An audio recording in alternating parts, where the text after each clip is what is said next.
You grew up in Ames, Iowa, with one dream. Not a backup plan, not a fallback, one dream, singular, the way only a kid from a place with nothing else to dream about can have one. You were going to play in the NBA. You were going to be a star. You were going to be the guy from Iowa nobody saw coming, the one who made it all the way, the one whose name they'd say on television on a Tuesday night in November, with the arena full and the lights bright and the whole country watching. You had reasons to believe it. You were the best player in your high school by the time you were 15. By 17, you were being recruited by Big Ten programs. By 19, you were starting at Iowa State, putting up numbers that made scouts drive 4 hours from Chicago to sit in the upper deck of a half-empty arena and write things in small notebooks. You got drafted. Second round, pick 41. Not the moment you imagined, but a moment. No handshake with the commissioner, that's for the first-rounders, the ones whose names get called under the lights while the cameras find their families in the crowd. You got a phone call, a team rep. Not the commissioner. Your name scrolled across the bottom of a television screen in the middle of someone else's celebration. Your mother cried anyway. You told every camera that pointed at you that you were going to prove people wrong. You spent 2 years trying. 2 years of 10-day contracts and G-League buses and practice squads and film sessions where coaches talked about everyone else and preseason rosters where your name was always on the wrong side of the cut line. 2 years of almost. 2 years of being good enough to be in the room, but not good enough to stay in it. That was 3 years ago. Then you got an email from the Shanghai Sharks head recruiter. He found you through film.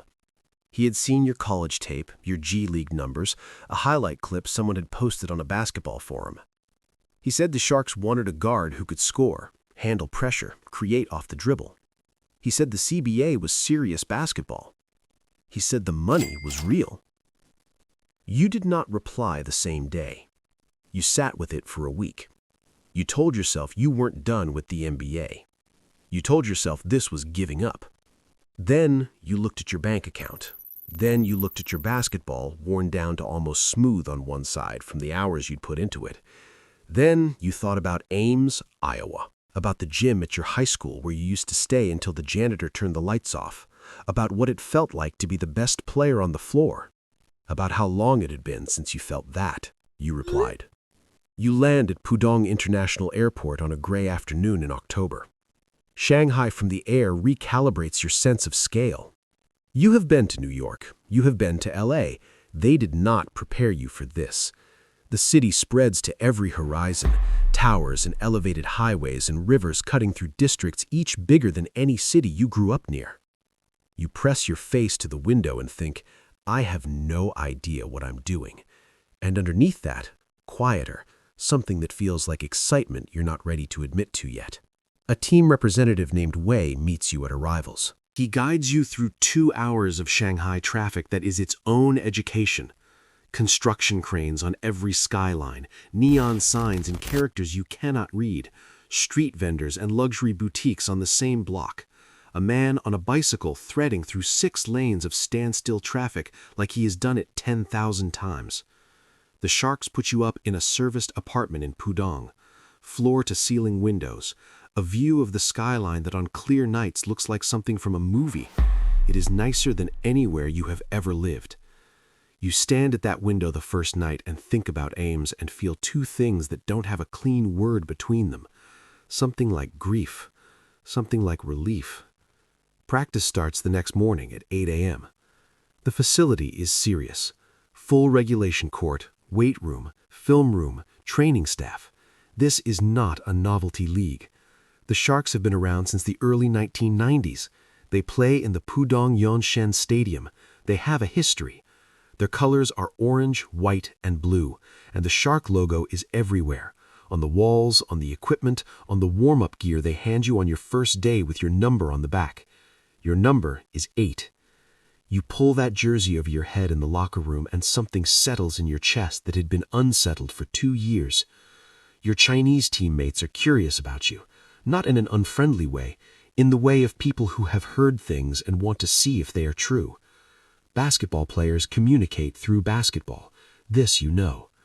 The first day of practice.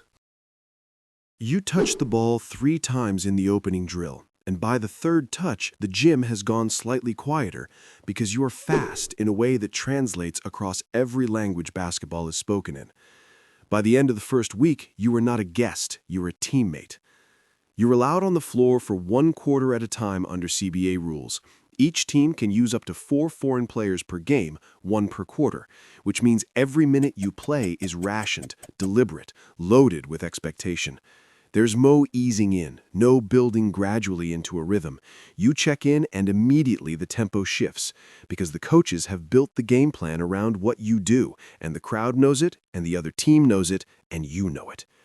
The first home game, Pudong Yanshen, is loud in a way you were not expecting. Not NBA loud, different loud. Chinese basketball fans are educated and specific. They know the game. When something beautiful happens, the response is immediate. 8,000 people at once, a sound that fills the building and hits you in the sternum. You score 28 in your first quarter of CBA basketball. Step back 3 over a closing defender, 2 mid-range pull-ups off the pick and roll, a fast break finish where you take contact, convert, and pump your fist at the Sharks bench. You have not felt that in 2 years, that specific aliveness of a crowd responding to what your body just did. You stand at the free throw line and bounce the ball 3 times, the way you have since you were 12 years old in a gym in Ames, Iowa, and you are entirely, completely present. Shanghai takes time to understand. The city doesn't reveal itself quickly. Hidden lanes behind main streets where entire neighborhoods operate, morning markets gone by 8 a.m., hole-in-the-wall restaurants with no English menus and lines out the door at 11 p.m. where you point at what the person next to you is eating and it is always the right call. You eat xiaolongbao for the first time near the practice facility, soup dumplings, pork and ginger, bamboo steamer, 12 to an order. You attempt the first one wrong and lose all the broth. The woman at the next table laughs and shows you the correct technique. You eat 3 orders. You start learning Mandarin badly and enthusiastically. Your teammates find this hilarious. Your teammate Chen, a point guard who has played with American imports for 3 seasons, becomes your translator and your friend. He corrects your Mandarin without making it a thing.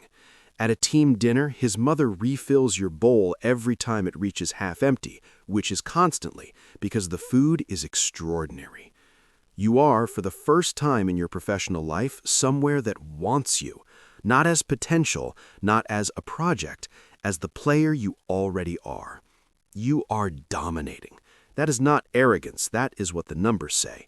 Midway through the season, you are averaging 34 points and 7 assists per quarter of play, numbers that would start conversations in any league on the planet. The Sharks are in playoff position. Your name is being said on Chinese basketball broadcasts with a pronunciation you have almost learned to recognize. The fans have given you a nickname. Wei translates it, something close to the ghost from the West. You appear for 1 quarter, cannot be guarded. Then disappear back to the bench. You write it down phonetically and practice saying it until Chen stops correcting you. There are many American players who found a second life in the CBA. The league has produced careers and communities and a version of the game that is real and serious and worth playing. You understand now what those players found here. Not consolation, not a lesser version of the dream, a different door into the same room. The road games are an education in geography. The CBA has teams across China, Beijing, Guangzhou, Shenzhen, Chengdu, cities individually larger than most American states. You travel by high-speed rail and charter flight, watching farmland give way to skylines, thinking about G-League bus rides through Indiana and Ohio. In Chengdu, the crowd is wilder. You drop 31 and the opposing fans boo you specifically and enthusiastically. You smile at them on the way back to the bench. They boo louder. In Beijing, you play against a team whose import guard is also American, also drafted, also on a second chapter. Before the game, you exchange a nod that contains several years of understanding. He hits a step back and claps once. You answer with a crossover to the rim. After the game, he says, "Not bad for a shark." You say, "Come to Shanghai, the food's better." You both go back to your separate locker rooms in a country neither of you grew up in, living a version of the life you always wanted. Your mother visits in March. She has never left the United States. She comes through arrivals in her good coat, looks at the terminal and grabs your arm and says, "Baby, where are we?" You take her to a home game, courtside seats. When the PA says your name, the crowd responds, and you see her from the corner of your eye, on her feet, hands over her mouth. You score 30. Every time you look over, she is standing. In the car back, she says, "I was worried when you went. I thought it meant something had gone wrong." You think about the cut lists, the 10-day contracts, the 2 years of almost, the week you sat with that email before you replied. You say, "It didn't go wrong. It just went different." She looks out the window at Shanghai moving past and nods slowly and says nothing else, which with your mother means she has accepted something. The season ends in April. The Sharks make the playoffs. You go 3 rounds deep. In the final game of your run on the road, you play out of your mind, 41 points in your allotted time. It is not enough. The other team is better on that night. You lose by 6. You sit in the locker room after. The room is quiet with the specific quiet of people who gave everything and still came up short. You have been in losing locker rooms before. You know this quiet. But something is different here. Chen sits next to you and doesn't say anything for a long time and then says, "Next year," in English, deliberately, and the 2 words land exactly the way he meant them to. Next year. You have a contract offer on the table already. The Sharks want you back. More money, same team, same city, the same apartment with the view of the skyline that on clear nights looks like something from a movie. You do not need 2 weeks this time. You call your mother that night from the window of your apartment, Pudong lit up across the water. You tell her you're staying. She asks if you're happy. You look at the city. You think about the crowd. You think about Chen and Wei and the Xiaolongbao place and the high-speed train through landscapes you never knew existed and the arena erupting when your body does something beautiful and the locker room after, and next year said in English by someone who meant it. You tell her yes. She says good. Then she asks if the food is still good. You tell her it's the best food you've ever eaten. She says, "Well then," and you can hear her smiling through the phone. You hang up and the city is still there, enormous and lit and indifferent and alive. You press your hand flat against the glass the way you did on your first night here, when the skyline was just a view and none of this had happened yet. You know now what this is.